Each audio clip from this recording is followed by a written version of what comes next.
کہ میری زندگی صرف میری نہیں ہے. یاد رکھیے یہ جو مجھے خدا موقع دے رہا ہے اس مہینے میں آپس میں بیٹھنا، افطار کرنا، یہ بہت بابرکت کام ہے. یہ اٹس ناٹ ایزی. اس کو آپ ہلکا نہ لیں کہ آپ سحری پر گھر اٹھا ہوا ہے اور ایک گھر میں ایک ماحول ہے.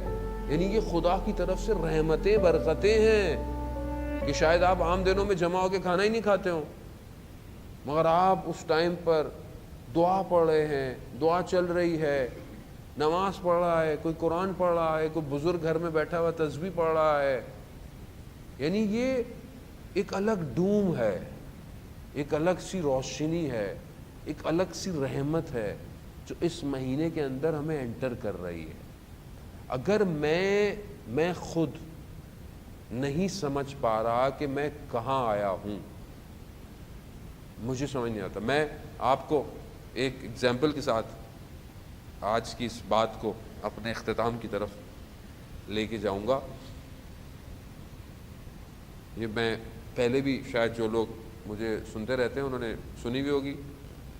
ایک ہمارے دوست تھے، وہ یو ایس میں پڑھتے تھے. انہوں نے اسپرچولیٹی اور فلاسفی ایسٹ کی بک تھی، اس کے اندر یہ سٹوری تھی اور یہ ریئل سٹوری تھی کہ غالباً جرمنی میں جس کی سٹوری تھی، اس نے دیکھا کہ اس کا بھائی جو تھا وہ کچھ عرصے کے لیے کہیں چلا گیا.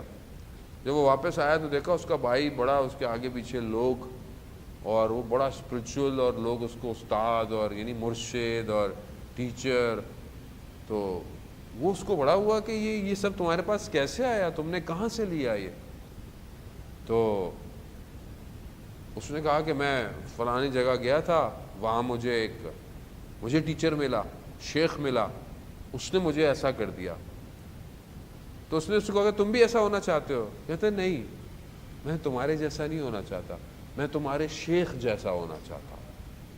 یعنی جس نے تمہیں کنورٹ کر دیا میں ویسا ہوں کہ میں اور لوگوں کو کنورٹ کروں. اس نے کہا ٹھیک ہے چلے جاؤ. وہ چلا گیا. یہ غالب اس طرف، یہ ٹرکی ایران کی طرف، خیر وہ نکلا. اسے پتہ چلا کہ ایک شیخ ایسا ہے. وہ اس کے دروازے پہنچ گیا.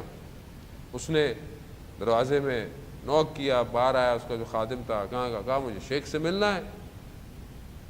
کہا اوکے ٹھیک ہے بیٹھ جاؤ. یہ بیٹھا ہوا ہے. رات ہو گئی، کھانا آ گیا، کھانا کھایا. کہا شیخ، کہہ رہا ہے ابھی تو بیٹھو. صبح ہوئی دوسرے دن، پھر کھانے کا ٹائم، کھانا آیا، بیٹھا. کچھ دن گزر گئے، شیخ ملنے ہی نہیں آیا. اس نے بولا میں اتنی دور سے آیا ہوں. اس نے بولا بھائی شیخ کی مرضی ہے. اس نے بولا میں بھی میرے بغیر نہیں جاؤں گا. تقریباً 6 منتھ تک بیٹھا رہا. 6 منتھ تک بیٹھا. 6 منتھ 6 مہینے کے بعد وہ آیا. کہا آج شیخ نے ایک جگہ تقریر کرنی ہے، اسپیچ کرنی ہے. تو اس اسپیچ کے درمیان میں شیخ پانی پیتا ہے. تو وہ جو پانی ہے اس کو پکڑ کر کھڑے ہونے کی ڈیوٹی تمہیں دی ہے. یہ بہت خوش ہو گیا کہ میں شیخ سے ملاقات ہو جائے گی، زیارت ہوگی. یہ کھڑا ہو گیا. اسپیچ سٹارٹ، پانی لے کے کھڑا ہوا ہے. جیسے ہی شیخ نے پانی مانگا، پانی کا گلاس ٹلٹ ہوا تھوڑا سا، پانی نیچے گرا. جیسے ہی گرا اس نے اپنے آپ کو دیکھا کہ یہ ایک ریگستان میں ہے. ایک ایسی جگہ پر دیکھا. اس نے دیکھا کہ عجیب سی حالت ہے، دور دور تک کوئی نہیں ہے، اس کے کپڑے بھی عجیب سے ہوئے ہوئے ہیں. اس کو سمجھ میں نہیں آیا. یہ چلنا شروع ہو گیا. چلتے چلتے ایک ٹاؤن میں پہنچا. وہاں دیکھا کہ وہاں پر لوگ ہیں. ایک دکان میں گیا. اس شخص کو اسے سمجھ میں نہیں آ رہی ہے کہاں یہ. اسے پوچھا کہ مجھے کھانے پینے کو چاہیے. اس نے اس کو دیکھا. اس نے بولا قرآن آتا ہے؟ کہتا ہاں. خرد تلاوت کرو. کہتا میں نے بسم اللہ پڑھا. مجھے بسم اللہ پڑھا تو اس نے مجھے کھانا پینا دیا. پھر مجھے اس کو کہا کہ بھائی میں کہاں رہوں گا. اس نے بولا پھر اور سناؤ. کہہ رہا میں اس کو قرآن کی آیت سناتا رہا ایک ایک کر کے. اس نے مجھے رہنے کو دیا، مجھے جاب دے دی، کام دے دیا، اور میں وہیں رہنے لگ گیا. کچھ دن گزرے. وہ وہیں اس کی شاپ تھی، ڈرائی کلینر کی کام کرتا تھا، وہیں رہتا تھا. رات کو اس نے دیکھا کہ روڈ پر کچھ لوگ نکل رہے ہیں، کچھ پلے کارٹ لے کر، کوئی مظاہرہ چل رہا ہے. تو وہاں پر اس کی نگاہ ایک لڑکی پر پڑی.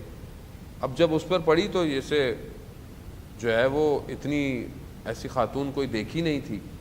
تو اب یہ صبح جب اٹھا تو اس نے اپنے جو اس کا مالک تھا کہا کہ میں نے ایسا ایسا دیکھا تھا. وہ سمجھ گیا کہ بھائی یہ تو یہاں کا جو قاضی ہے, جو ہیڈ ہے, اس کی بیٹی ہے اور یہ پاسبل نہیں ہے. کہتا نہیں مجھے تو جو ہے وہ اس سے شادی کرنی ہے. جیسے ہمارے جوان بعض اوقات ون سائڈ لو کا شکار ہو جاتے ہیں, یہ نہیں پتہ چلتی کہ عاقبت جو ہے وہ کیا ہے اس کی نا. وہ انسان ظاہر ہے.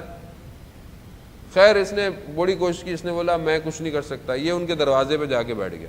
اب روز بیٹھا رہتا تھا کام کے بعد. ایک دن انہوں نے بلا لیا. انہوں نے جب بلایا اس سے پوچھا کیا چاہتے ہو؟ کہا مجھے رشتہ چاہیے. کہا رشتہ مل جائے گا, ایک شرط ہے. کہا کیا؟ کہا جھوٹ نہیں بولو گے.